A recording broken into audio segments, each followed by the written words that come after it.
The world has heard many beautiful voices, but few could ever match the hauntingly pure velvet sound of Karen Carpenter. She wasn't just a singer, she was an experience, a voice that wrapped itself around your soul and stayed there. Alongside her brother Richard, she conquered the 1970s music scene with hit after hit. But behind the golden voice and dazzling smile, Karen was fighting a silent war, a war she would ultimately lose. This is the tragic story of Karen Carpenter, a woman who gave the world everything except the chance to save her. Karen Ann Carpenter was born on March 2, 1950 in New Haven, Connecticut, to Agnes and Harold Carpenter. From the very beginning, there was no doubt about who was the golden child of the family. Richard, Karen's older brother, was the musical prodigy, the one who got all the attention, all the praise. Karen, she was just the younger sister, the afterthought. But that changed when the family moved to Downey, California in 1963. Richard's piano skills were impressive, but Karen discovered something even more powerful: her own rhythm. She joined the high school band, initially drawn to playing the glockenspiel.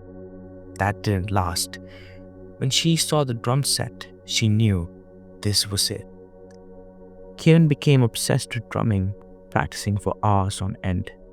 And she wasn't just good, she was phenomenal. Her drumming was fast, precise, and effortlessly smooth, a skill rarely seen in female musicians at the time. She idolized jazz drummers like Buddy Rich and Joe Morello, but even as she mastered the drums, fate had other plans. Richard and Karen started performing together, forming bands that evolved over time. But it wasn't until 1969 that they became the Carpenters. That same year, fate intervened. Herb Alpert, co-founder of A&M Records, stumbled upon their demo tape. It was good, but one song caught his attention: Karen's voice on a cover of the Beatles' Ticket to Ride. It was soft yet commanding, filled with an aching depth that made you stop and feel. Herb knew right away this wasn't just another singer. This was something special. He signed them, and within a year, Close to You was released. The title track, Close to You, exploded. It shot to #1 on the Billboard charts, earning them international fame. And just like that, the quiet girl behind the drums was now standing front and center. From 1970 to 1976, the Carpenters dominated the music industry. We've only just begun, Rainy Days and Mondays, Superstar. Each song was a masterpiece, written by Richard's lush arrangements and Karen's breathtaking vocals. But as their star rose, so did the pressures, and for Karen, those pressures became unbearable. Karen wasn't built for the cutthroat world of fame. She was shy, sensitive, and deeply insecure, especially about her appearance. The music industry had a cruel side, one that whispered, no, screamed that she wasn't good enough. Chubby. That's what people called her. Karen was 5'4" and around 145 pounds when fame hit. Not overweight by any means, but in Hollywood, the standards were brutal. She took those words to heart, and in 1973, something changed. She started dieting. At first, it was simple, cutting back on sweets, exercising more, but soon it spiraled. She became obsessed with her weight, dropping pounds rapidly. By 1975, she was down to 91 pounds. She insisted she was fine. The world disagreed. During a 1975 Las Vegas performance, audiences gasped when Karen took the stage. She looked frail, gaunt, sick. The once vibrant young woman was fading before their eyes. But she brushed off concerns, saying she just had the flu. In reality, she was battling something much darker. Karen had fallen into the deadly grip of anorexia nervosa, a disease few understood at the time.